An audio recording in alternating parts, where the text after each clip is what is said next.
This video is brought to you by Grandeur Warranty, your #1 online source for factory-backed extended warranties in the country. Is this newly updated 2025 Ford Maverick the best pickup truck that most people need, or is it just a fad? This is my long-term update after about 5 months of owning this Maverick truck and about 5,000 miles of driving it. The good, the bad, and the ugly.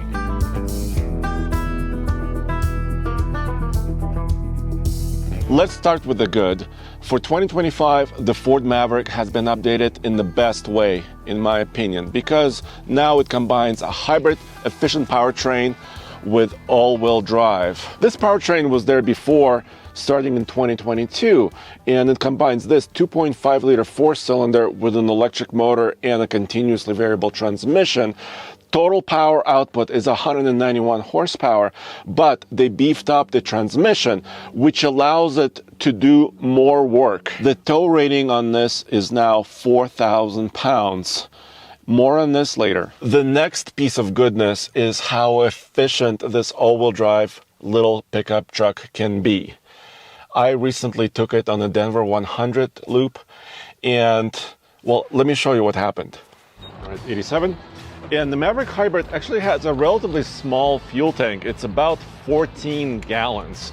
And that sounds pretty tiny, but not to worry, because the MPG, the EPA rating is so high that you can get a lot of miles out of it.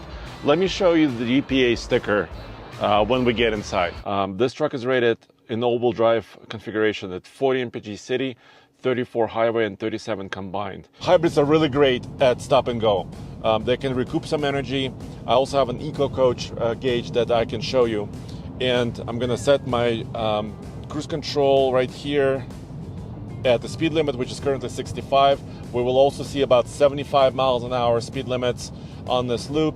This is a toll road all the way around Denver, Colorado.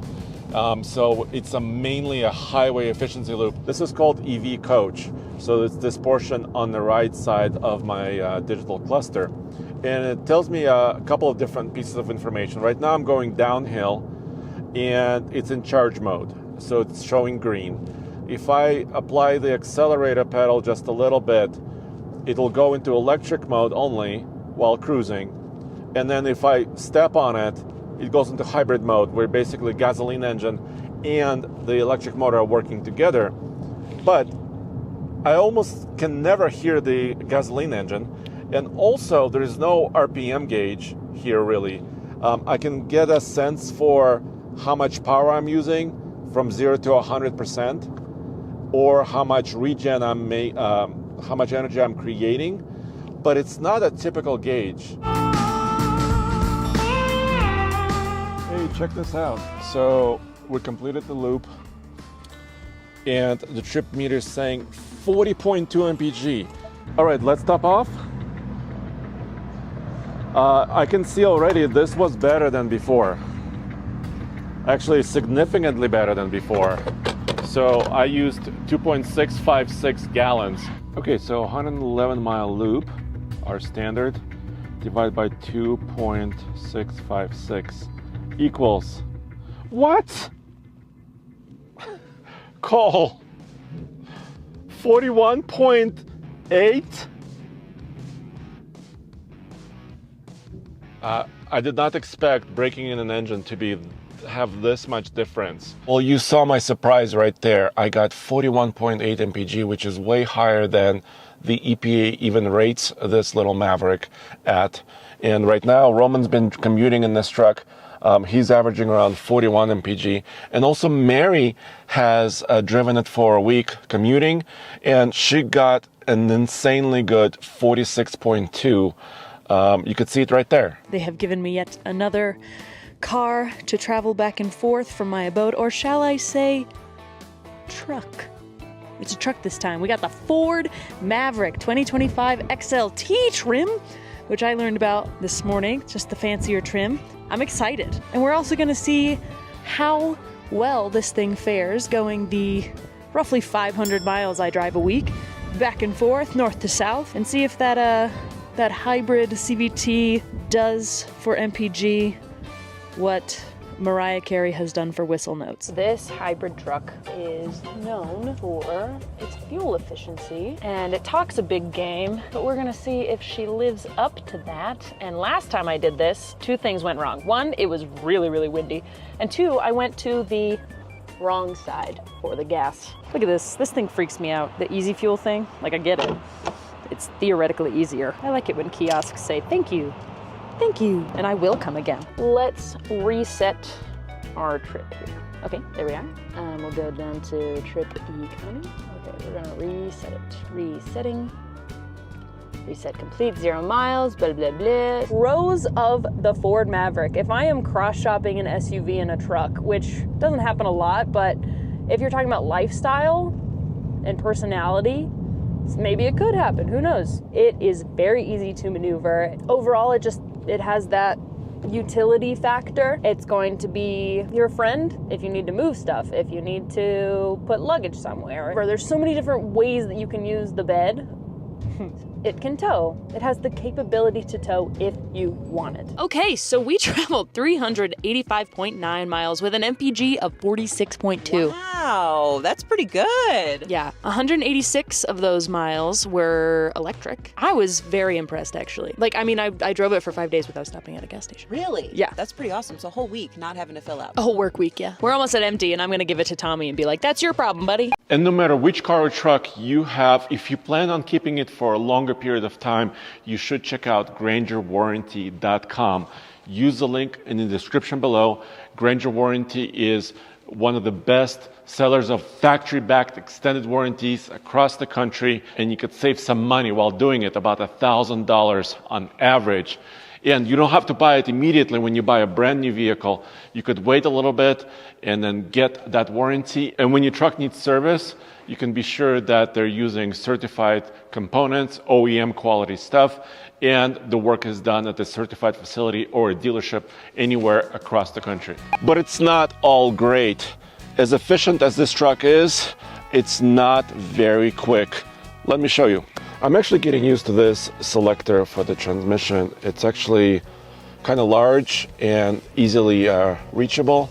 I prefer something like maybe a column shift, but I think for a vehicle like this, I'm kind of getting used to it. Also, being an XLT, it's got a few colors here on the interior that kind of livens up the interior a little bit more than a work truck would be. If you got the XL version of the Maverick, most of this would be kind of the same color plastic in general. So this kind of freshens it up a little bit. For 2025, they now have large screens here, so a little bit more real estate for your technology. And of course, wireless Apple CarPlay is here. I'm using it right now. And if you're just using it to commute, like I am driving here around the neighborhood right now, it's super easy to drive. The suspension feels good, and it's really nice and quiet. It feels refined. But something happens when you try to get some performance out of it. If you need to, accelerate hard, I'm gonna show you that right now. But before I do, I also wanna show you part of the Gauntlet World's Toughest Towing Test, where Casey and I took this truck with about 4,000 pounds behind it, maximum load. And here's what happened on the mountain. And this is the Ike. And the downhill portion of the Ike, we're just about to come out of the tunnel, is all about downhill performance and control, which is the most important. This is hugely important, especially if you live in a mountainous area like we do here in Colorado. People ask us often, why does it matter how many brake applications you have to do on this downhill stretch of I-70 here in the mountains? The reason it matters is because if your vehicle isn't very good at slowing down the trailer and the weight that it's rated to tow, yes, then you could get to a point where your brakes start to lose their efficacy. So we want to see how good these vehicles are at slowing down the weight behind them in an environment like this versus how much we have to use our brakes. And there's a certain strategy you use for that. So we usually go between 50 miles an hour and 60 miles an hour. So I just popped out of the tunnel. There's a lot of traffic today. There was an accident. We just popped out of the tunnel at 50 miles an hour-ish. And as soon as we reach 61, so just over the speed limit, Yep. I'm going to apply my brakes, and we're going to count those events. Exactly. So we'll keep track of how well this truck does, and we can compare it against other trucks that are out there on the market. It's a benchmark that we use for people who are interested in towing, and especially towing in the mountains. We have an advantage. We also have an electric motor and also a small battery. Yeah. And when electric motors, are going downhill or coasting, they're regenerating some energy. So theoretically, that should help us on the downhill, because a lot of times when you have a smaller motor, and we're about to have our first brake application here Yes. since exiting the tunnel. There we go. So that's brake application number one. A lot of times when you're in a vehicle with a small displacement motor, like this 2.5 liter 4-cylinder, the vehicle doesn't do a very good job at slowing down the mass behind it. However, this having the regeneration and electric motor side of the hybrid system might actually help us keep this weight slowed down. Now, this is one of the tough things about filming in the real world. We can't control these roads. They're public roads, and this kind of thing happens. I-70 is a hugely popular highway. This is how you get to all the ski resorts here in Colorado from the Front Range, from the Denver and Boulder area. Now, we covered so far 5 miles. But that's including a little bit of the tunnel. A little bit of the tunnel. Yeah. But we did there more than half of our downhill stretch. Yeah, so there was about maybe 4 miles. Yeah. And 2 brake applications. Yeah. So if that continued, that's a really good performance. Yeah, if you extrapolate out and even give it a little bit of a buffer. Let's say 5. Let's say it was 5 or gonna be, 6. Yeah, 5 or even 6 brake applications. That's really not bad. There's some HD trucks with exhaust brakes that pull better numbers than that. Yeah. But if you're looking at a lot of even mid-sized trucks, a step above this, they don't typically handle their maximum towing capacity as well as this was. Now we want to see how it climbs. And this is where things are going to get interesting, because this is quite the climb we've got coming up. All right, are you ready? I'm going to be at 35. I'm going to reset at the sign now. All right, clock is started. It does not sound good, Andre. So that's the CVT. Tell me when you hit 65. It's 50. Yeah, we're going to measure 35 miles per hour to 60. 60. There. That was about 17 seconds. Wow, that's probably not the best result we've ever had. No. Look, this powertrain is really efficient, especially when you're driving around day-to-day unladen, and especially around the city. Yeah. EPA rates this at about 40 mpg city. In the city, which is insane. It's a really good number, especially factoring that this also has all-wheel drive. What this powertrain is not as well suited for is pulling this heavy of a load up as challenging of a stretch of highway as what we're doing right now. Once again, 7% grade, 8-mile stretch, and we are basically maxed out. And we're pretty close to the top here, so we're not far off. Not super bad run. result.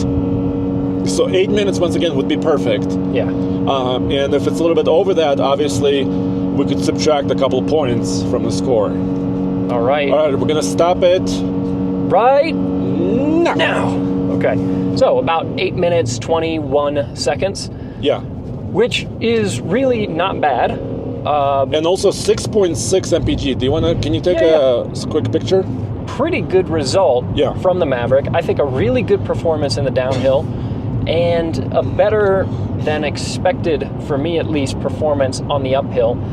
Again, it's not the most pleasant sound to endure for almost 10 minutes continuously. Yeah. But as far as performance goes, it does it. I'm using a Draghi GPS device on the roof of this vehicle, and my app that's reading the data.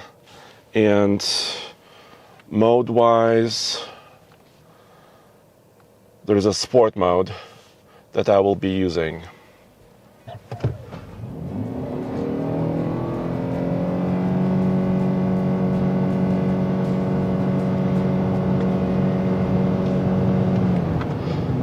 Did you hear that? There is kind of this constant RPM from the engine as the transmission is keeping the engine in that optimal power band, but it's not very pleasing to the ear. It just kind of a little bit of a groan or a moan, but let me just double check the data and show you what happened. I'm here at about 5,300 feet above sea level, which is about mile high, which normally aspirated engines struggle at. I got 7.99 seconds 0 to 60, so right under 8 seconds, which in general would not be terrible. Just like I said, the whole acceleration experience is not super pleasing to my ear. Maybe it's okay for you, but about 8 second or 7.99, it's decent performance, but don't expect us to win a lot of stoplight races. Now back to some good stuff as well. Roman commutes in this truck, and TFL dog Blaze sits back here, and it's kind of easy for him to enter because this truck is actually pretty low. It's just above my knee, the seat is. And also, it's not just good for dogs, it's also really good for human beings. I'm almost 6'3", and I can sit behind myself, relatively comfortably. The front seat, maybe I could push it another inch back. There's an indentation here. I have some headroom. I don't feel like I'm penalized for sitting in the back. So actually, as far as space is concerned, this is really good. Another great thing about this little pickup is its payload. This XLT all-wheel drive has a payload of 1,367 pounds, which is actually more than some full-size pickup trucks have. And the bed is very useful as well. It is a 4.5-foot floor, which is not really that long, but you can let the tailgate down. You could also move this up to here. And then using this position of the tailgate, you can put a 4x8 sheet of plywood all the way on top of these wheel wells, because the 4x8 will not lay down in the bed. But you do have tie downs everywhere. You have little places where you can plug in your accessories and wire extra lights or something else you need. You have cubby holes and 400 watt, 120 volt outlet in the bed with a light. All of this in this XLT luxury package. And now, something that's not so good, bad. It's off-road ability of this little pickup truck. Usually in a pickup truck, it needs to do everything pretty decently. These stock tires are okay, but we have driven this truck in Andre's Pit at the Tumbleweed Ranch on our Onyx off-road course, and it does okay, but it struggles. The tires are not very aggressive. The all-wheel drive system is okay. Ground clearance is not great. You could also get a Maverick Tremor, which is way better. It has a little bit more ride height, more clearance. It's got a lockable rear clutch-based differential, but you cannot combine the Tremor off-road edition of the Maverick with a hybrid efficient powertrain. So it's a compromise. But for dirt roads, gravel roads, or inclement weather, this all-wheel drive system is pretty good. This is a 2023 Ford Maverick Tremor, which is the most off-road worthy little Maverick. And right here we have a brand new 2025 refreshed Maverick all-wheel drive hybrid, which never existed before. So what I want to do is I want to drive both of them in Andre's Pit, our off-road obstacle, through the trenches, and see how they differ, and if the Tremor really is the king of off-road driving as far as Maverick is concerned. I'm gonna go into my off-road mode. Let's see, slippery mode. So I really just have slippery mode and traction control disabled. Let me try another one. This could be quite bad because it's a little bit muddy.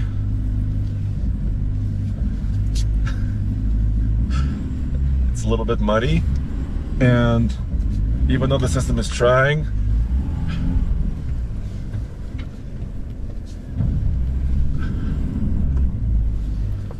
it's not easy. I really want to try to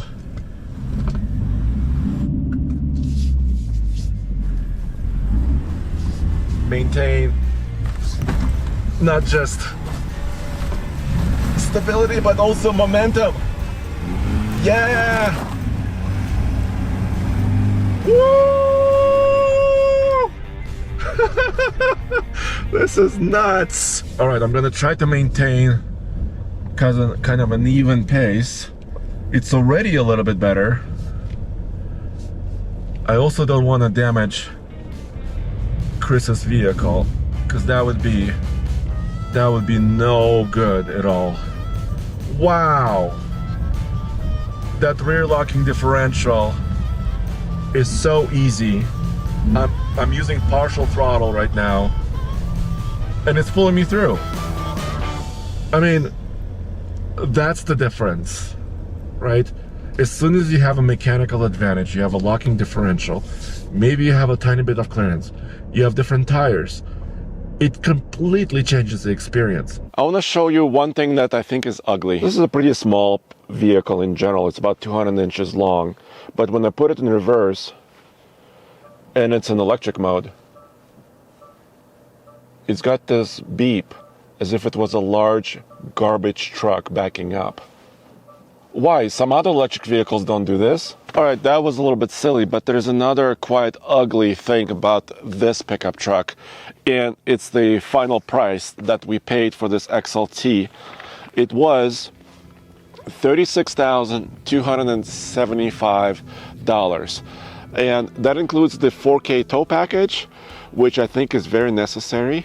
Of course, all-wheel drive is $2,200 right there. Ford Copilot 360, well, maybe you could do without it. You could also probably do without the luxury package, which includes heated seats, so it just depends on what you want. But when you add everything up, including the destination delivery charge, the price can get up there. But still, this is less expensive than most mid-size trucks, and of course, less expensive than any other pickup truck.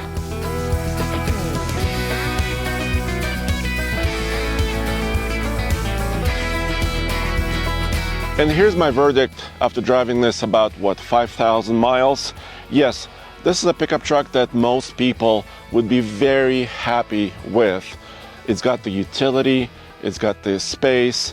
Most people don't really care about 0 to 60 times. I just wanted to show you what this truck is really capable of.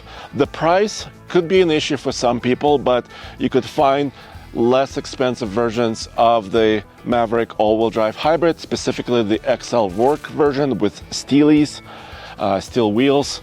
So you can bring that price a little bit closer to 30,000 bucks, but I think absolutely this will continue to be successful. This is not a fad that I think will disappear very, very soon. I think it's a great little vehicle.